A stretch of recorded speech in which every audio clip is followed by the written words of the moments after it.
Hello and welcome. तो चलिए दोस्तों, आज हम एनालिसिस करते हैं निफ्टी, बैंक निफ्टी और अपने कुछ पसंदीदा स्टॉक्स की। तो चलिए आज देखते हैं मार्केट में क्या हुआ।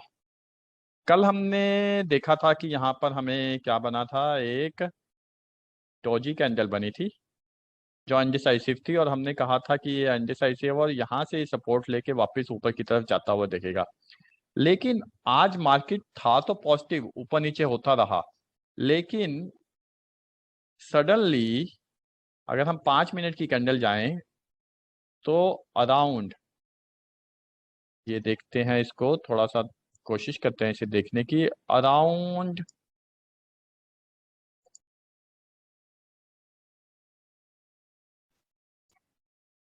अराउंड 2:45, अराउंड 2:45 हमारे पास सडनली, ये 2:45 पे सडनली हमारे पास सेल सिग्नल आता है मार्केट का 5 मिनट की कैंडल पे, और मार्केट एकदम क्रैश कर जाता है। देख रहे हैं आप, यहाँ तक पॉजिटिव था, ये देखिए यहाँ सेल आया लेकिन फिर से बाय आ गया और ये पॉजिटिव चला गया, और मार्केट लग रहा था कि ये 17,300 की तरफ जाएगा, लेकिन सडनली ये हम 5 मिनट की कैंडल पे आया और ये सेल हो गया। तो इसलिए जो ट्रेडिंग करते हैं उन्हें हरदम मार्केट में रहना बहुत जरूरी है, ताकि वो देख सकें कहाँ पर वो सेल हो रहा है और कहाँ पर बाय हो रहा है।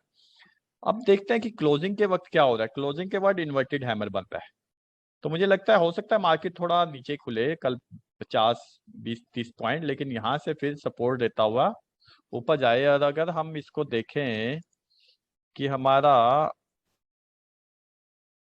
डेली में क्या हुआ, तो डेली में एक्चुअली बेरिश कैंडल बनी है, लेकिन पिवट पे ये सपोर्ट लिया इसने।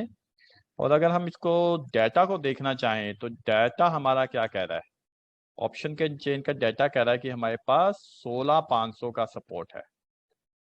तो अभी मुझे लगता है कि हमें कल वेट एंड वॉच ही करना पड़ेगा। अभी निर्णय लेना मुश्किल है कि क्या हमें ट्रेड लेना चाहिए या नहीं लेना चाहिए। बैंक निफ्टी का मुझे नहीं लगता कि हाल कुछ बेटर होगा। सडन फॉल की वजह से वही हुआ। बैंक निफ्टी आज एक्चुअली अपने सारे लेवल्स तोड़ चुका है, और ये 20 मूविंग एवरेज के नीचे क्लोज हुआ है, और यहाँ पर हमें सेल सिग्नल भी आ रहा है।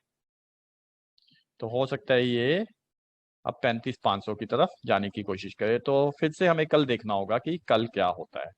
तो चलिए, हमने जैसा कि कहा था ना कि अपने कुछ पसंदीदा स्टॉक्स हैं जो हमारे, और हमने एक कल HAL देखा था, हिंदुस्तान एरोनॉटिक्स। इसमें क्या हुआ था देखिए, इसमें मार्केट में ये पहले तो बुलिश था, ऊपर भी गया, ठीक है, लेकिन ये लगभग यहाँ पर 1250 के आसपास ये क्रैश करता हुआ नीचे आ गया। सेम सिचुएशन मार्केट के साथ, सब कुछ ही गिर गया। ओके, इन्फोसिस, इन्फोसिस को भी हम कोशिश करें देखने की कि इन्फोसिस, हमें लग रहा था कि ये सपोर्ट लेगा, लेकिन मुझे लगता है मार्केट के साथ मोमेंटम के साथ ये भी, अगर open is equal to low हुआ, open is equal to high था, और हमारी स्ट्रेटजी के हिसाब से फिर ये जब इंट्राडे ट्रेडिंग के लिए गिरता चला गया। लेकिन मुझे लगता है स्टिल, मैं बिलीव करता हूँ कि ये स्टिल स्टॉक बाइंग अपॉर्चुनिटी में, और इसे बाय करके चलना चाहिए, और ये अप ही जाएगा। SBI, कैनरा बैंक, सबके सब PSUs मार्केट के साथ गिरते चले गए आज। तो अगर हम देखें बैंक निफ्टी में भी हमारे पास सपोर्ट है 36,000 का, 36,000 के ऊपर ही क्लोज हुआ है। तो कल फिर से हमें कल देखना होगा कि कल क्या होता है, ठीक है।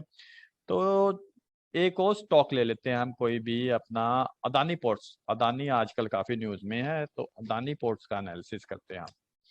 अदानी पोर्ट क्या कर रहा है। तो मार्केट के साथ ये भी गिरा दोस्तों, मार्केट के साथ ये भी गिरा, सबको आज हैवी लॉसेज हुए हैं मार्केट में। लेकिन मुझे स्टिल लगता है कि ये मार्केट के साथ गिरा तो है, लेकिन यहाँ आके ये फिर से सपोर्ट लेके, और मुझे लगता है ये वापस 850 टच करेगा। तो मुझे लगता है अगर कल हमें 800 के नीचे अदानी पोर्ट्स मिले तो बाय कर लेना चाहिए। Adani ports very good company, जैसे इंडिया ग्रो कर रहा है, स्पेशली जो भी हमारी सप्लाई चेन लॉजिस्टिक्स है वो वाया पोर्ट्स आती हैं, Adani port is giving good return.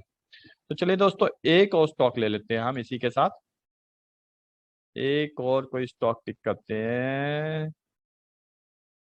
हम लेते हैं टिक्सन टेक्नोलॉजीज ले लेते हैं। टिक्सन टेक्नोलॉजीज को हम कोशिश करें देखने की, तो मार्केट के साथ ऑफ कोर्स वो भी गिरा है, लेकिन अगर देखें डेली चार्ट में, ठीक है, तो ये इसका भी 20 डे मूविंग एवरेज इसने तोड़ा है, और ये भी सेल में ही है। तो मुझे लगता है अभी पूरी मार्केट ही सेल में है। तो शायद इसका रीजन तो हम बता नहीं सकते, क्योंकि हम तो टेक्निकल एनालिस्ट हैं। तो हो सकता है ये जो लॉकडाउन फोर्थ वेव शुरू हुई है, आज से मास्क भी एडवाइजरी हो गया है कि मास्क पहना ही जाए। तो ऐसे कुछ कारणों की वजह से, और यूक्रेन और रशिया का वार भी है जो एक्सटेंड होता जा रहा है, और ऐसे कुछ कारणों की वजह से मुझे लगता है मार्केट ने रिएक्ट किया है। लेकिन आज कुछ ज़्यादा ओवर रिएक्ट किया है, तो हमें देखना होगा अभी एक दो दिन कि ये किस तरह डायरेक्शन में ले जाती है मार्केट। तो कल का हमारा ठीक रहा है कि हमने जो निफ्टी का हमारा था डोजी कैंडल अनडिसाइसिव है, तो वो अनडिसाइसिव था, शुरू में ऊपर गया, ऊपर जाके प्रॉफिट बुकिंग हुई और फिर मार्केट एकदम से क्रैश ही हो गया एक तरह से। तो लेट्स सी, देखते हैं कल क्या होता है। तो चलिए मैं डिस्क्लेमर बता देता हूँ कि जो भी है एनालिसिस है सिर्फ स्टडी और स्टडी पर्पज के लिए है, सिर्फ आपकी इंफॉर्मेशन के लिए। आपने इसके बेसिस पे ट्रेड बिल्कुल नहीं लेना है। आपने जो भी ट्रेड करना है या जो भी इन्वेस्टमेंट करनी है, अपने फाइनेंशियल एडवाइजर की सलाह से करनी है। मेरा मकसद था आपको सिर्फ टूल्स प्रोवाइड करना, जिससे आप थोड़ा सा अपना एनालिसिस करना सीख जाएं स्टॉक्स का। Thank you and have a nice day.